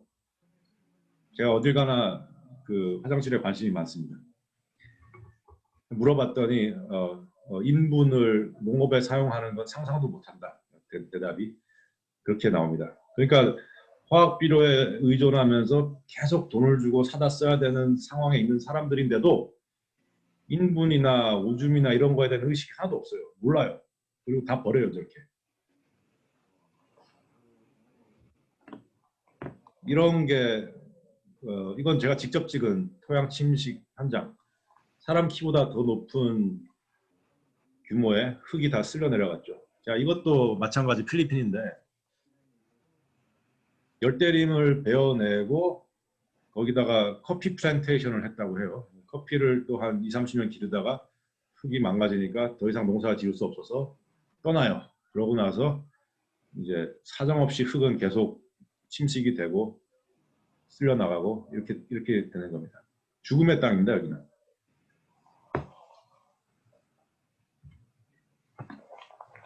그래서 그 아까 그 마라위라는 그 마을 있잖아요. 그 마을에서 제가 이렇게 밭을 살펴보다가 사람들한테, 마을 주민들한테 말씀을 드렸어요. 도대체 흙이 다 죽어가는데, 흙이 죽어가는데 무슨 비료와 농약을 가지고 농사를 질 수 있느냐. 흙을 살리는 게 중요하다, 먼저다라고 하고 그 밭의 가장자리에 있는 나무가 있더라고요. 그냥 나무, 밭둑이죠, 뚝. 그 농사 안 지는 곳에 나무가 몇 그루 서 있는데 그 밭에 바로 붙어 있는 그곳에 나무 그 아래에만 봐도 흙이 오른쪽 같단 말이에요. 거기서 제가 흙을 한 줌 짚었어요. 흙이 이렇게 생겼다고. 왼쪽은 밭의 흙이잖아요. 우리가 농사 짓는다는 게 오른쪽 같은 흙을 왼쪽 같은 흙을 만드는 과정이잖아요. 적나라하게 나타나잖아요. 왼쪽 같은, 아니지, 왼손에 있는 이 흙, 왼손에 있는 이 흙으로는 농사 지을 수 없습니다. 이거를 자꾸 이렇게 검고 좋은 흙을 이런 황폐화된 흙으로 만들어가는 게 현재의 농업이고, 이거를 역전시키지 않는 이상 인류가 앞으로 살아남는다는 게 아주 어려운 문제가 되죠. 인류만 살아날 문제가 아니고 생태계를 복원하고 좀 만물의 영장으로서 책임감 있는 자세를 보이려면 이런 오른쪽에 있는 이런 죽은 흙을 왼쪽에 있는 살아있는 흙으로 자꾸 만드는 그런 역할을 우리가 좀 해야겠다 생각합니다.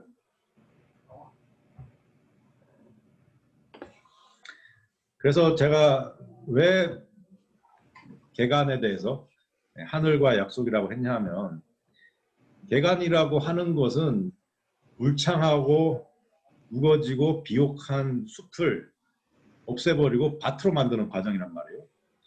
그럴 때 최소한 사람의 도리로서 그 흙의 비옥함을 유지시키겠다는 그런 책임감을 갖고 있어야 된다는 거죠.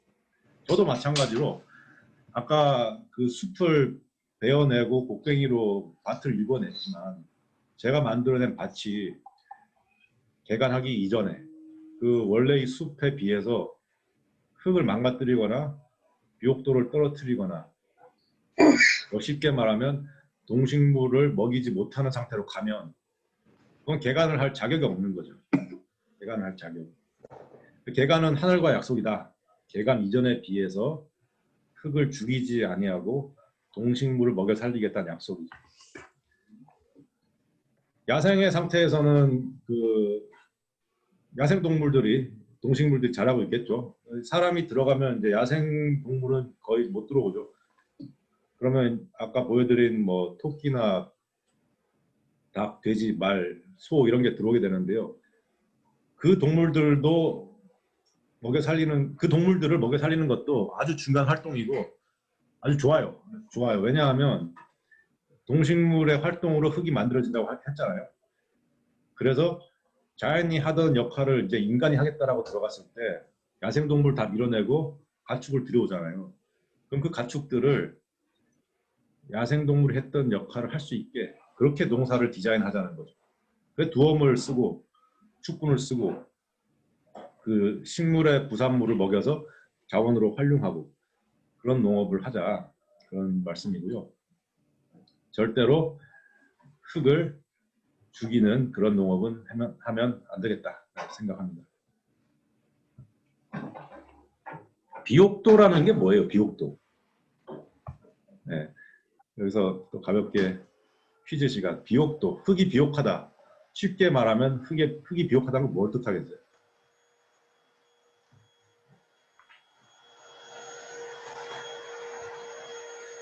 흙이 비옥하다는 거는 정말 쉽게 말하면 같은 면적의 땅에서 더 많은 동식물을 길러낸다 소리입니다. 더 많은 동식물을 길러낸다. 아까 그 지의류 덮인 돌 보셨지만 그거는 길러내고 있는 동식물이 정말 적잖아요. 같은 면적에서 예를 들어 뭐 곰이나 무스, 뭐 엘크 뭐 이런 애들이 자란다. 늑대 이런 게 자란다 그러면 엄청나게 그 식물 동물의 양이 증가했잖아요. 그게 비옥하다는 뜻이에요. 농사를 잘 짓는다는 것도 똑같이 말하면 같은 양의 면적에서 더 많은 양의 동식물을 생산해낸다는 게 되고 약간 역설적으로 들릴지 모르겠지만 사실 더 많은 동식물을 뽑아내고 생산량을 늘릴수록 농사를 잘 짓는 거예요. 흙을 뽑아먹는 게 아니라 흙을 착취하는 게 아니라 흙을 망가뜨리고 있는 게 아니라 생산성을 높일수록 사실 농사를 잘 짓는 겁니다. 근데 절대적인 조건이 하나 있죠. 흙에서 뽑아낸 동식물은 전부 흙으로 돌려보내야만 리사이클. 이거를 깨면은 생산성을 높인다는 거는 곧 흙을 죽인다는 말이 돼요. 화학비를 가져온다는 말이 되고.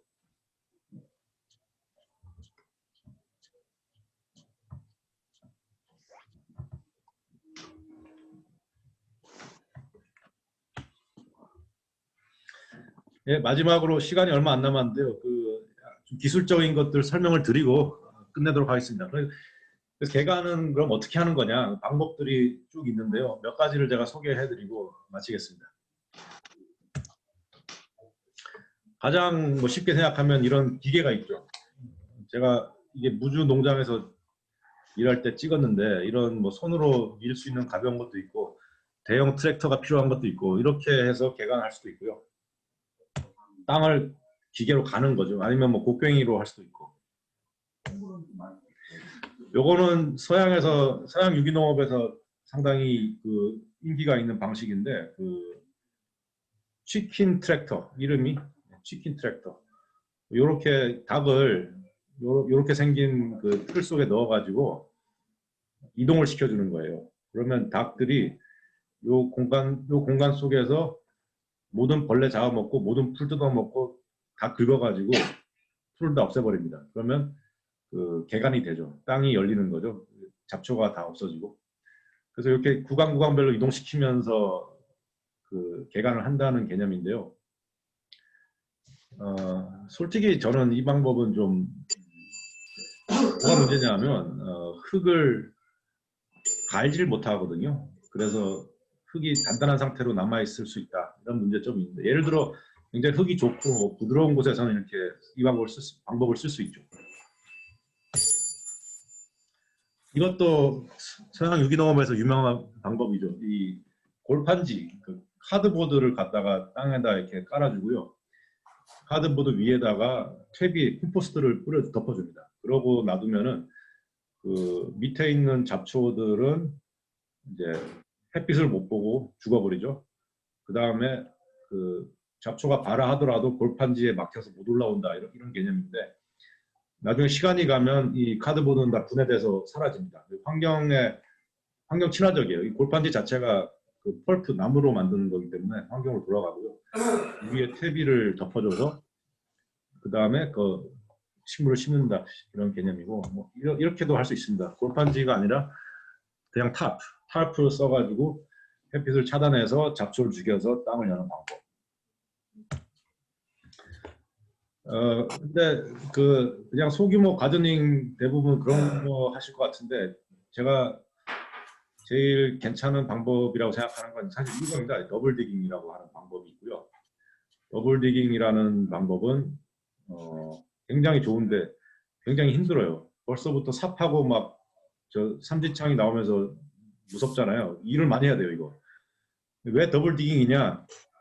더블 디깅 그 삽의 깊이가 2개가 들어가요. 이 땅을 그러니까 거의 2피트를 파게 되죠. 깊이 파가지고 쉽게 말해서 땅을 깊이 파가지고 섞어주는 개념이에요.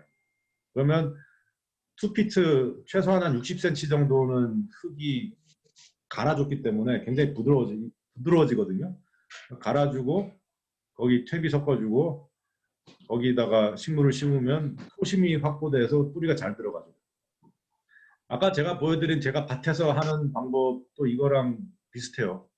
아까 보셨지만 제가 땅을 일단 깊이 파 들어간 다음에 뼈를 넣고 그 유기물을 넣고 흙을 덮었잖아요. 이 방법이랑 좀 비슷한데 약간 차이는 저는 워낙 토심이 얕은 곳에서 농사를 짓고 있어서 자꾸 흙을 가져와서 쌓아줘야 됩니다. 그런 건데 하여튼 뭐 소규모 가드닝 하시고 그런 분들이면 요 더블 디깅을 한번 해보시라는 거 상당히 그 단기간에 작물을 잘 기르는 생산성 높은 흙으로 만들 수 있는 방법입니다. 더블 디깅. 예, 그렇게 해서 강의를 마치겠습니다. 그러면 이제 쟁기요? 쟁기 나온 거.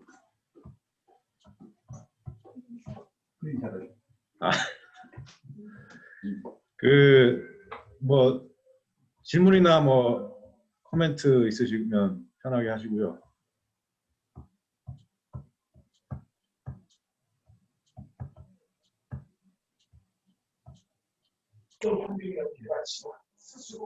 그리고 제가 이렇게 평통분들 오셔서 도와주는 거 사진 올렸지만 저는 그 노동력을 굉장히 환영하는 쪽이거든요. 그래서 자연 속에서 좋은 공기 마시면서 다이어트를 하고 싶으시거나 바디빌딩을 하고 싶다. 언제든지 저한테 연락 주시면 제가 그 쌍수를 들고 환영하겠습니다. 자, 그러면 뭐 코멘트, 의견, 질문. 예. 어떻게? 예. 뮤트 끄시고. 뭐 더 많이 해가지고 질문 드릴게요. 뮤트 끄시고 질문하세요. 뮤트가 어떻게 된 거야?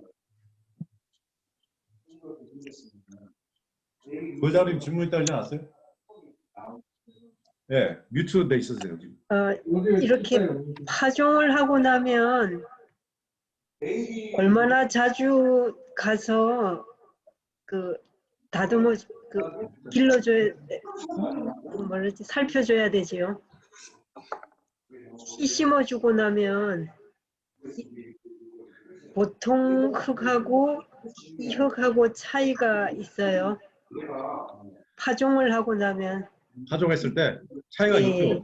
제가 처음에 밭에 들어가가지고 개간을 했는데 제대로 개간을 안 했어요. 제가 말씀드렸다시피 개간이 처음이라 그랬잖아요. 이렇게 본격적으로 개간은 처음이고 너무 토심이 없는 땅을 개간했는데 충분히 토심을 만들어내지 못하고 그 땅에다가 처음에 상추를 심었단 말이에요.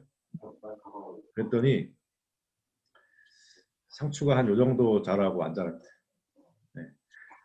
그러니까 흙이 차이가 압도적이에요. 흙의 차이가 그런 땅은 말 그대로 잡초나 블랙베리가 들어와서 살아야만 되는 땅이고 우리가 뭐 잡초나 블랙베리 이런 거에 대해서 너무 또 편견을 가지고 있는데 걔네들이야말로 환경을 녹화하는 일꾼들이거든요. 우리가 길러내는 작물들은 가장 연약한 온실 속의 화초 같은 애들이고 이 생태계를 지키고 흙을 비옥하게 만들고 생명이 살아갈 수 있는 공간으로 생산성을 높이고 있는 애들은 사실 그런 잡초들이에요. 잡초들이 그 역할을 하고 있고 우리는 막 너무 미워하는 애들 다 죽이려고 제초제 뿌려대고 그러죠.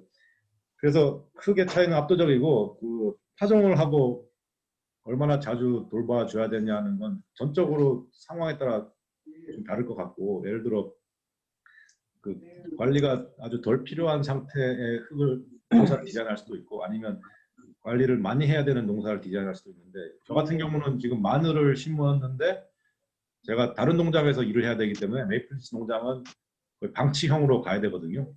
마늘을 택한 이유도 슬러그가 일단 마늘을 안 먹어요.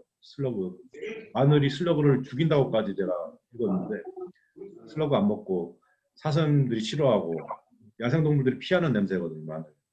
그러니까 관리가 좀 덜 해도 되기 때문에 마늘 심었고 근데 마늘은 이제 그 잡초 제거는 좀 해줘야 되는 작물이고 그래서 자기가 선택하기에 따라서 그 관리의 빈도는 많이 다를 것 같아요. 자기가 디자인하기에 따라서. 다른 분 있으신가요? 네, 저도 마늘을 심었거든요. 예. 근데 그 저 깊이를 얼마나 그 마늘을 넣어야 마늘의 돼요? 2배. 마늘이 2배. 이렇게 있으면 흙이 2배로 올라오게 이렇게 딱 치면 돼요. 마늘이 여기 딱 들어가게. 근데 영하로 내려가고 하면 추워서 얼지 않나요? 그 밑에까지 안 얼어요. 위에가 얼어요. 위에. 근데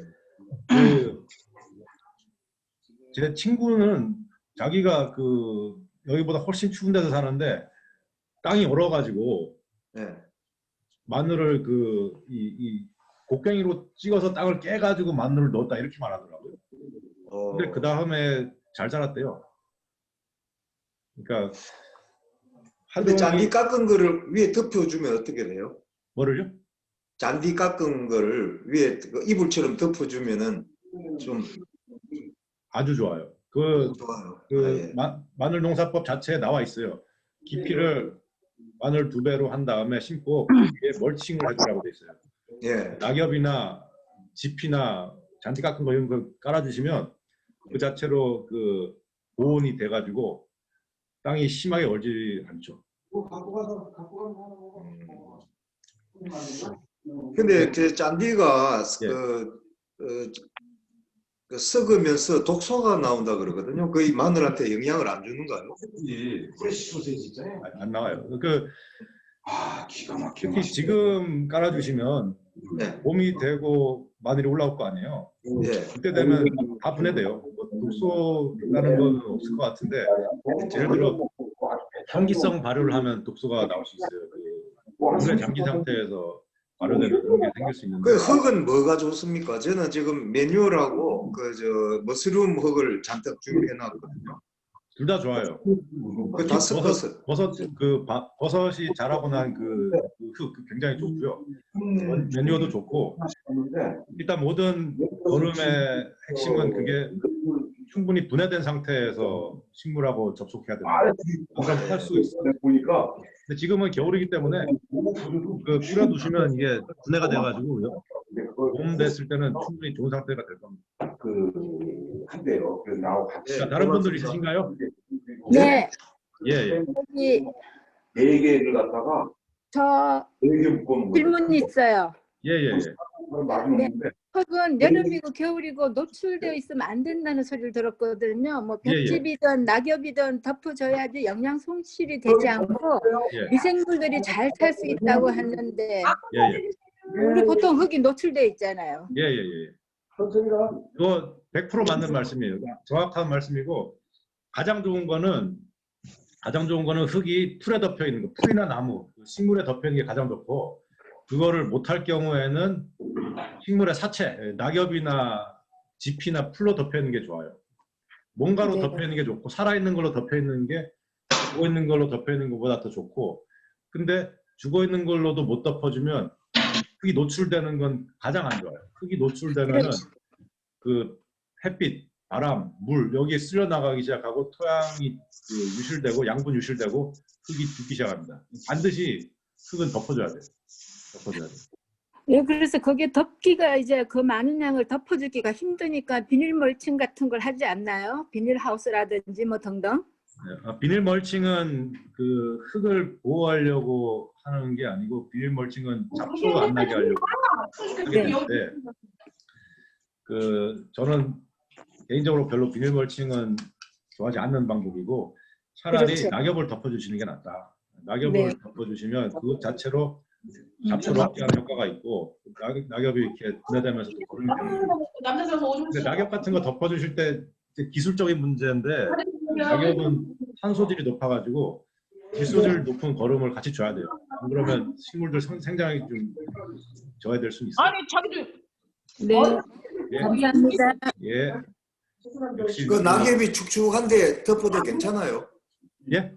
낙엽이 그 젖어 있는 낙엽을 그냥 그 위에 덮어도 괜찮습니까? 그럼요. 어차피 덮어주면 또 비 와서 젖고 촉촉하게 유지되죠. 그 낙엽 덮어주시면 나중에 한겨울에 막 얼었는데도 낙엽 가운데 열어보시면 막 온갖 지렁이하고 얘들이 살아서 막 다 돌아다니고 있어요. 막 미생물들이 활발해지죠. 그럼 잔디보다 낙엽이 좋은가요? 잔디가 굉장히 잔디 두 가지 특징이 있는데 질소질이 아주 높아요. 질소질. 왜냐면 아주 파란 식물이 파란 상태의 식물 때문에 질소질이 높고 질소질이 높으면 이제 그 아까 말씀하신 가스나 독소가 좀 나올 수 있어요. 특히 혐기성 발효를 합니다. 또 잔디의 두 번째 특징이 뭐냐면 이 떡지기가 쉽거든요. 떡지기라는 거 있죠. 한 덩어리 붙어가지고 물도 안 들어가고 공기도 안 들어가 떡 져버리면 이거는 혐기 발효가 되면서 거기서 그 소위 말하는 안 좋은 미생물들 자라고 독소가 나올 수 있어요. 그런 거를 감안해서 잘 사용하시면 예를 들어 잔디를 좀 잘 풀어서 흩어지게 해서 사용하면 좋아요. 근데 낙엽은 굉장히 좋아요. 낙엽은 그 나무가 아주 깊은 땅에서 미네랄을 뽑아가지고 섭취한 다음에 그 쉽게 말해서 심토의 영양을 표토로 올리는 작업이 낙엽이에요. 굉장히 좋습니다. 그래서 서양 사람들 요즘 한참 막 낙엽들 치우고 다 버리고 하는데 그 낙엽 가져다가만 농사 지어요. 낙엽만 깔아놔도 아주 좋아요. 지금 계절이 좋아요. 왜냐하면 지금 땅이 비어있기 때문에 뭐 안 기르신다면 지금 낙엽을 깔아주시면 몇 달에 걸쳐서 아니요, 아까 제가 마늘에 두 배 깊이로 묻으라 그랬는데 저는 그 사기 올라오기 힘들까봐 한 배 정도밖에 안 묻었어요. 그럼 덜 깊이가 이제 덜했다는 이야기인데 그 위에다가 그만큼 낙엽이나 잔디로 보완해도 될까요? 아니면 다시 더 묻어야 될까요? 그 마늘 심으신 거 다 뽑아가지고 다시 심으시면 돼요. 아이씨, 그거 힘들었대요. 그래도 한 200개 되던데. 아 농담이고요. 네. 그 괜찮은 겁니다. 괜찮아요. 덮어줘가지고 보완이 될까요? 그 얕은 상태라 해도 그냥 덮으세요. 괜찮아요. 그 너무 걱정 안 하셔도 마늘이 또 자체 생존력도 있고 또 살아남으려고 지가 근데 또 하나 희한한 게 작년에 스웨덴 마늘을 아주 큰 거를 갖다가 하나에 뭐 4-5불씩 주고 사서 심었어요. 그런데 그 매뉴얼도 주고 그 머스룸도 주고 했는데 그 여름에 그 수확할 때 봄에 여름인가 그때 수확할 때 보니까 그 반 정도밖에 안 커요. 그건 왜 그래요? 똑같은 씨알을 심었는데. 그거는 너무 그 원인이 많을 것 같아서 잘 모르겠는데 일단 흙의 상태를 봐야죠. 흙이 어떤 흙인지 보시고 머니어를 쓰셨는데도 그렇다고 하면 예를 들어 그 굉장히 땅이 딱딱한데 그 위에만 뿌려줬거나 땅을 이제 갈지 않은 상태에서 심으셨을 가능성이 생각이 들고요. 그게 아니면은 왜 안 컸느냐 이거는 잘 모르겠어요. 너무 많은 이유가 아니 있어요. 뭐 그 딱딱하진 않죠. 그 상추를 이제 여름 내에 갈아 먹고 마늘을 그 자리에 심었거든요. 그 상추가 그 토양 그 양분을 다 먹어버려서 그런가 아주 씨알이 작아요. 근데 아마 저 퇴비를 넣었기 때문에 그 영양은 많이 들어갔을 것 같은데 예를 들어 뭐 미생물 자재나 미네랄 자재나 이런 거는 나중에 제가 기회 되면 좀 설명할게요. 어떻게 만드는지 그 질소, 인산, 가리 이런 거를 이제 집중적으로 줄 수 있는 그런 자재들이 있거든요. 액체 역시 돈 안 들고 만들 수 있는 직접 만들 수 있는 그건 설명을 드리고요. 특별히 쓰는 비료가 있나요? 예? 비료가 따로 있어요. 마늘에 좋은. 마늘용 비료는 따로 제가 모르겠고 마늘이 유황을 좀 좋아한다고 하고요. 유황. 유황. 아, 예. 유황을 좋아한다고 하고 그리고 이런 건 있어요. 이제 마늘에게 가장 좋은 비료는 마늘에서 만든 거. 그러니까 마늘의 찌꺼기, 마늘 잔사, 마늘 껍질 이런 걸 반드시 마늘밭에 다시 넣어주시는 게 좋고요. 아, 예. 왜냐하면 그걸로 어차피 똑같은 걸 만들어야 되기 때문에 마늘이 그 양분을 활용하는 거죠. 아, 예. 그걸 다 버렸는데 그걸 버리시면 안 돼요. 그거 다시 밭으로 넣으셔야 돼요.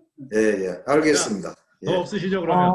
아니요, 저도 한 가지 토요일 날 있어요. 똑같은 시간에 뵙겠습니다. 저기 잠시만요. 데리고 오세요. 저 한 가지 질문이 있어요. 예, 말씀하시죠. 네, 제가 알기로는 그 여물지 않은 풀 있죠. 그 풀을 여물기 전에 베서는 토양에 오래 남는 리그닌이 많지 않다고 들었거든요. 토양에 남는 비율?